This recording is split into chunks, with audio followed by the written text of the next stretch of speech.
Boa noite, caros colegas. Boa noite, professor Jean. Hoje falaremos sobre a dissolução parcial de sociedade previsto nos artigos 599 ao 609 do CPC. Falaremos um pouco das noções gerais, dos objetivos, da legitimidade, da competência do foro e do procedimento. Falaremos também de alguns aspectos referentes aos procedimentos. Vamos lá então. Como diz o nosso professor Jean, vai dar tudo certo, porque errado já está dando. A ação de dissolução parcial de sociedade, ela está prevista no artigo 599 ao artigo 609 do novo Código de Processo Civil.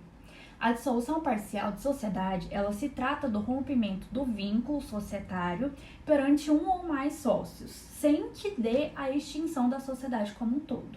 Ou seja, a gente não vai extinguir a sociedade como um todo, né? Vai ser só uma parte, é um sócio que vai desmembrar dessa sociedade. É importante a gente frisar que antes do novo Código de Processo Civil, a ação de dissolução parcial de sociedade, ela não estava expressa em legislação. E isso significa que antes de termos um dispositivo evidente acerca dessa possibilidade, né, da dissolução parcial da sociedade, as causas elas eram julgadas, né, de acordo com as jurisprudências que já existiam, né, a fim de preencher as lacunas da própria lei, além de que não tinha a possibilidade da dissolução parcial de sociedade. Então, o procedimento especial da ação de dissolução parcial de sociedade, ela deve ser observado quando não houver concordância entre os sócios, bem como quando a lei exigir a intervenção judicial para o desfazimento do vínculo societário. As sociedades empresárias contratuais ou simples e as sociedades anônimas de capital fechado, elas podem requerer essa ação de dissolução parcial de sociedade, com o objetivo de retirar, de excluir algum sócio ou quando houver a situação de falecimento de algum deles. O objeto da dissolução parcial da sociedade está disciplinado no artigo 599 do Código de Processo Civil e poderá ser a resolução do vínculo societário e/ou a apuração dos haveres devidos em relação ao sócio falecido, excluído ou que exerceu seu direito de retirada. Ou seja, essa ação ela pode ter como objeto somente a resolução do vínculo societário em relação àquele sócio, ou também pode apurar os haveres devidos a ele, quando houver concordância da exclusão, mas não houver concordância em relação ao montante devido àquele sócio.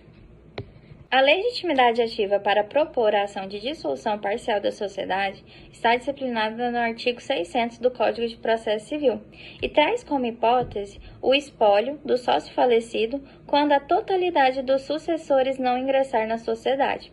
Ou seja, o espólio ele terá essa legitimidade antes da partilha, quando não houver, então, intenção dos sucessores de ingressar nessa sociedade ou se não houver concordância dos demais sócios sobreviventes quanto ao ingresso. Além disso, também poderá ser proposta pelos sucessores após concluída a partilha do sócio falecido. Então, os sucessores do sócio, eles terão também essa legitimidade após a partilha, diferentemente do primeiro caso, né, que seria antes da partilha. Os sucessores, então, eles poderão fazer isso após a partilha, quando alguns sócios não tiverem interesse em ingressar na sociedade. Além disso, a própria sociedade poderá propor essa ação se os sócios sobreviventes não admitirem o ingresso do espólio ou dos sucessores do falecido na sociedade quando esse direito decorrer do contrato social. Então, quando houver disposição no contrato social e a sociedade ela não concordar com aqueles termos, então poderá ser proposta a ação também pela própria sociedade. Agora, tratando-se da retirada, o inciso 4 do artigo 600, ele também traz a hipótese do sócio que exerceu seu direito de retirada ou recesso e não teve a alteração da modificação do contrato social no prazo de 10 dias. Então, em caráter excepcional, esse sócio que exigiu sua retirada da sociedade, ele também pode ingressar com essa ação. Além disso, em relação à exclusão, poderá ser proposta pela sociedade quando a lei não autoriza a exclusão pela via extrajudicial. Nesse caso, terá que ocorrer obrigatoriamente pela via judicial. Além disso, o sócio excluído ele também vai ter a legitimidade para propor essa ação. Entretanto, só é cabível para a apuração dos haveres, porque a resolução do vínculo já foi resolvida antecipadamente. O parágrafo único ele traz um caso de legitimidade especial, que é do cônjuge ou companheiro do sócio. Então, quando há a separação, ou quando a dissolução da união estável, o cônjuge ou companheiro ele pode ingressar com essa ação para apurar os haveres devidos, em relação à sua cota-parte, em razão do regime de bens. Ação de dissolução de sociedade. Foro da sede da sociedade está previsto no artigo 53, inciso 3. O pedido para a dissolução parcial da sociedade, ajuizado no fórum do local indicado no ato constitutivo da sociedade, como sede da mesma, ainda que não coincida com o local principal estabelecimento. O artigo 87 do CPC determina a competência no momento em que a ação foi proposta e o juiz especificado, juiz competente, é a Justiça Estadual. Boa noite a todos. Nós vamos falar agora das etapas do procedimento da ação de dissolução parcial de sociedade. A primeira etapa do procedimento é a conjuntada da petição inicial. Essa petição inicial ela tem que preencher os requisitos do artigo 319 e 320 do CPC de 2015 no que couber. Além disso, é necessária a juntada do contrato social consolidado. O que isso significa? Que todas as alterações realizadas pelos sócios, elas devem estar registradas no órgão competente. A título de exemplos, nós podemos citar a JUSEG. O valor da causa dessa ação ela corresponderá à cota dos sócios retirantes ou falecidos, no caso. Após a juntada dessa petição, devidamente instruída, o juiz abrirá a citação com prazo de 15 dias para os demais sócios concordarem com o pedido ou apresentarem contestação.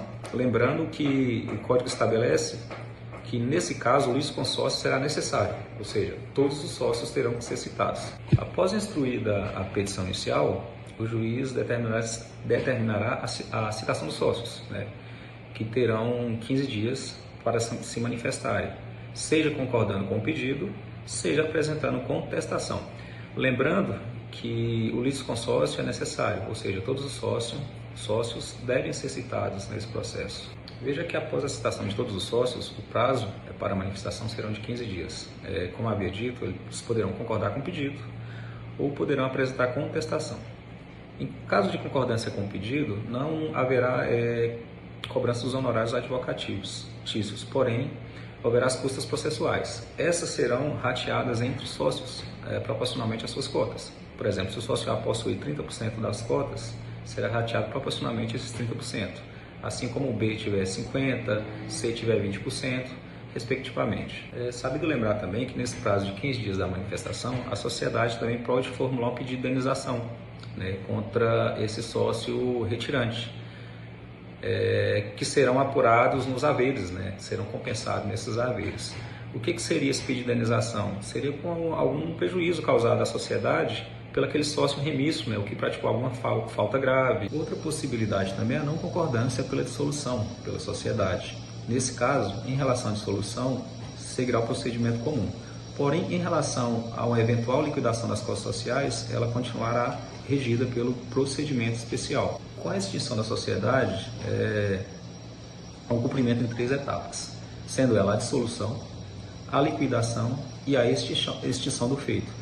Veja que a liquidação não é em questão a resolução da sociedade, em si somente do sócio falecido ou retirante. Na sentença, o juiz determinará a extinção, fixará a data da resolução da sociedade e definirá o critério de apuração, nomeando o perito para tal. Veja que até a data da resolução, tanto o ex-sócio ou espólio ou o sucessor terá direito à participação nos lucros da sociedade, sendo que depois de fixada a data da dissolução, eles farão jus somente à correção monetária dos valores apurados e aos juros contratuais ou legais.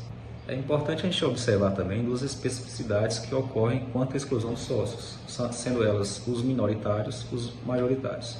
Com relação aos minoritários, elas serão, a exclusão dos sócios dará pela deliberação da maioria da sociedade. Ela pode ser extrajudicial ou judicial. Agora veja que pela exclusão do sócio majoritário não teria quórum, né, pela deliberação, sendo que ele é o sócio majoritário daquela sociedade. Ou seja, nesse caso não caberá, né, essa exclusão extrajudicial, somente judicial. Como se dará essa exclusão? Ela se dará pela decisão da maioria, né, pela exclusão, veja bem, da maioria dos demais sócios, pela exclusão desse sócio majoritário. Né? E essa cota correspondente a esse sócio majoritário, ela será excluída desse procedimento. Queria agradecer ao nosso querido professor Jean e a todos os integrantes do grupo, Adílio, Andressa, Ana Carolina e eu. Se gostou do vídeo, dá o like, arrasta pra cima e comenta. Chama!